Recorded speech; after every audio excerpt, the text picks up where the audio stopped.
Hey everybody, it's Allison, the Holistic Homesteader, and today I am going to show you how I start my seeds for the garden.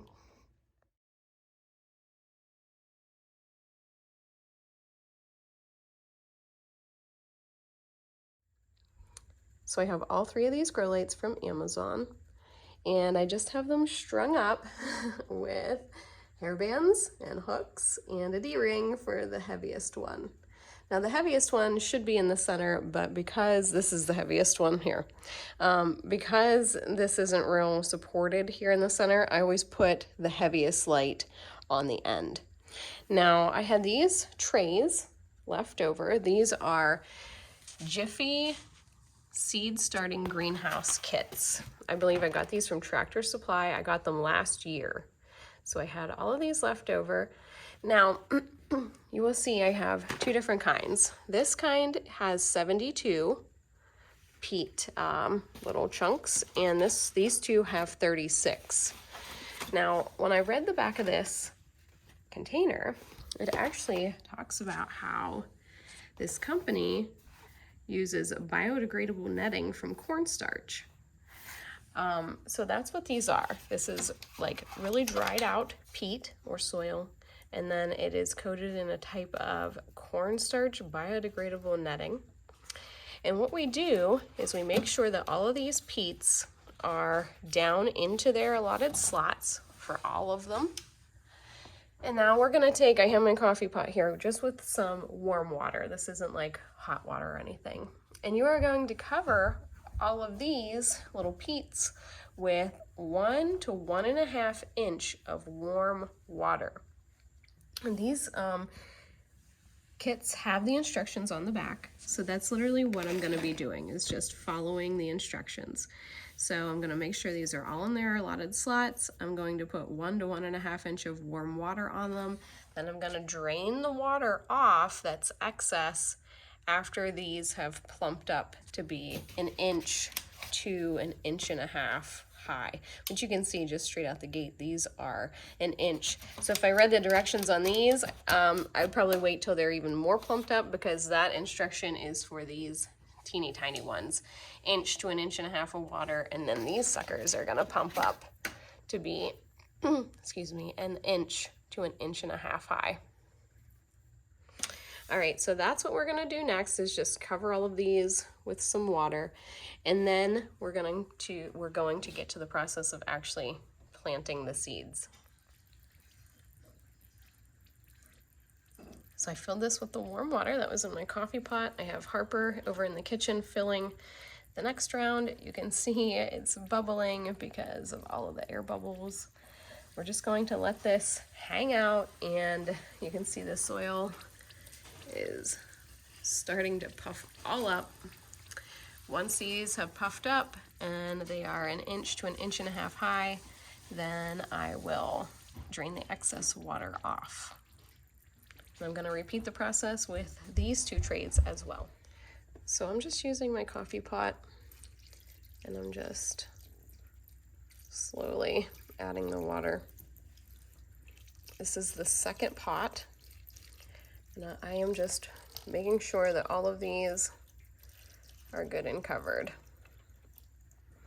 This batch here took 2 coffee pots full, and you can see that they are pretty big. I'm gonna let those continue to soak up some of that water. This tray here is basically done. These have gotten, just like the pack said, about 1 inch and a half high.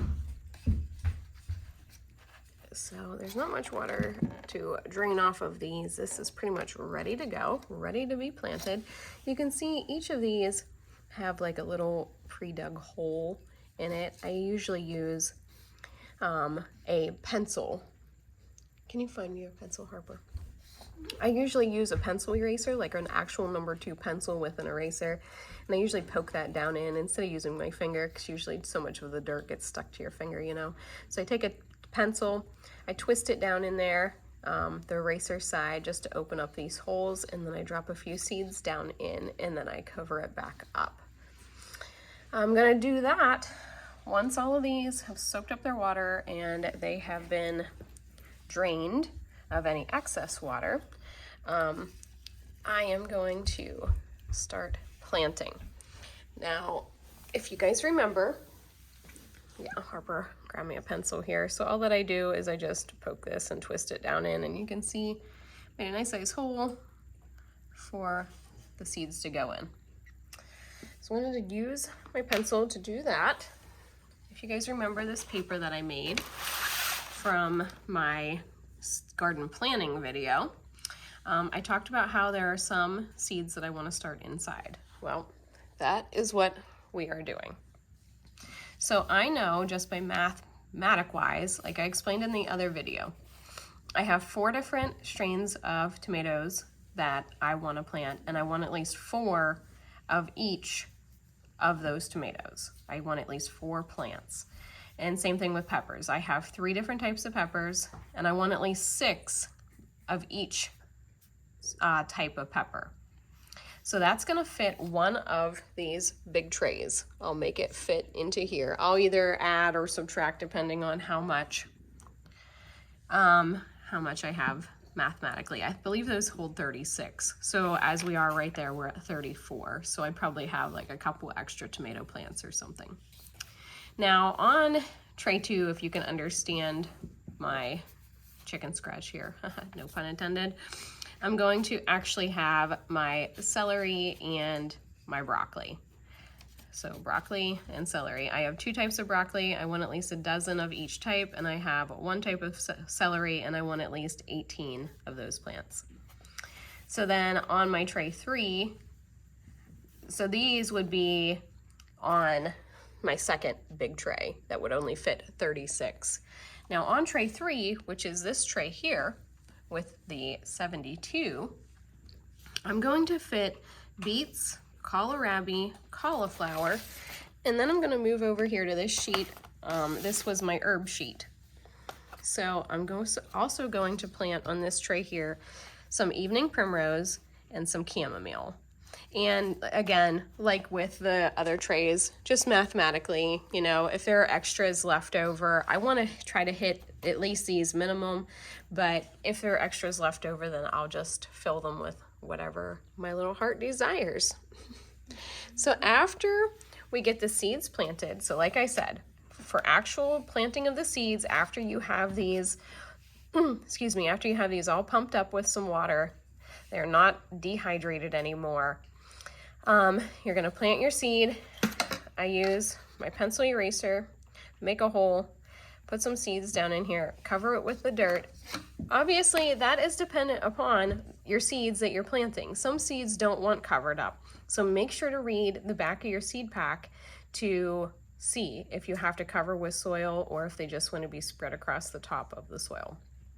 From there, once everything is planted, I'm going to put on these clear lids for added warmth, and we're gonna wait for germination. Now, germination is when the seed sprouts and you start to see greenery. So we're gonna put this on until we see some germination happening.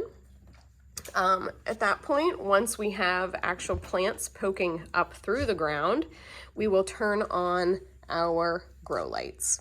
I'm gonna try to find these grow lights in my Amazon history and see if I can't link those down below for you guys. They've been really durable and they've held up really, really well.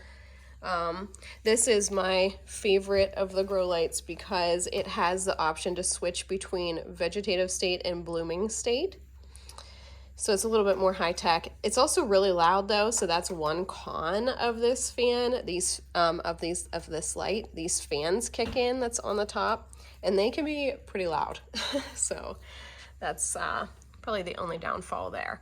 So once we have some germination happening, we're gonna turn on our grow lights. This is gonna get positioned back here underneath. I try to, position the trays right underneath the grow light, and I might have to lower that one down. It's pretty high up.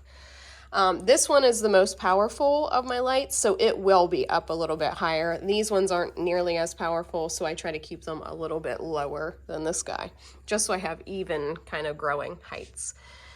What else to tell you guys? Once the plants get 2 sets of leaves on them, it's time to remove our dome and just have them growing on their own without the little greenhouse effect. All right, everybody, I am going to get busy planting with the girls. I'm going to double check, see how much water is left over in these and how much I have to drain off. We're going to carefully do that, and then we're going to, excuse me, we're going to carefully do that, and then we are going to get planting. I have all of my seeds already over here, ready to go. The seeds that are going to be sown outside, they're in their own little packet. I keep everything together so it's just easier for me. And then I have a pack that's all of my outside growing herbs. So just try to stay really neat and organized and take really good notes and, you know, plan ahead of time, and that'll save you work and, you know, hassle in the end because you know what you're already doing. You got a good plan. Okay. We will show you what it looks like once we get everything planted. Hi. So I have London working on the tomatoes and the peppers. We just use this so she knows which row she's working in. This is just an empty pack that we just emptied off. So we have 4 columns of tomatoes, 4 of each plant. Harper is working on our broccoli. Hi. So just so that I know what I plant where, I have my trays. Don't mind my chicken scratch. This is supposed to be for my eyes only, people. So Lennon is working on tray 1, and we have these first 4 rows filled. There are 9 columns, I should say. There are 9 columns in all, and I just write what the strain of tomato is. So we have our beefsteak, our Chadwick cherry, our spoon, and our brimmer. Then these ones are going to get our peppers, and we're probably going to do 2 of one, 2 of the other, and then 1 of the third columns, that is. And then I'll just write down what I put where, just so that I know what I'm putting out in my garden. These kits that I got for planting seeds also come with these they're like hard plastic little stakes that you can write your vegetable names on to mark rows and stuff, and it also comes with a vitamin pack. So, and it has the instructions right on here of how to use this vitamin pack. So it's been about a week, maybe a little more, and our seeds have started germinating, so I thought I would give you guys an update. You can see I have all my grow lights turned on now. And these 2 over here are the same exact brand and type. And then I have this guy here, which is a heavier duty LED with the option to make flowers bloom. This is great for, you know, your indoor flowers like a violet or something that need that extra sun power or whatever to actually get into a bloom. So this is my peppers and tomatoes. You can see my tomatoes have started popping. Nothing from my peppers yet. I'm hoping here in the next few days we'll start to see something there. So in this second tray, I have things like beets and kohlrabi and broccoli, cauliflower, I'm pretty sure. We have a few little sproutlings happening. But then this last tray, it has chamomile, and I'd have to double check what the other thing is. It is really doing really well. Now, because these are already popping up and they are getting pretty high already, I popped the lid off of this one. Now, this tray will run the risk of drying out. They will start to dry out really, really quickly. So I have to keep an eye on those, but I will keep you updated as the rest of my veggies and everything pop up, and just show you how they look as I go.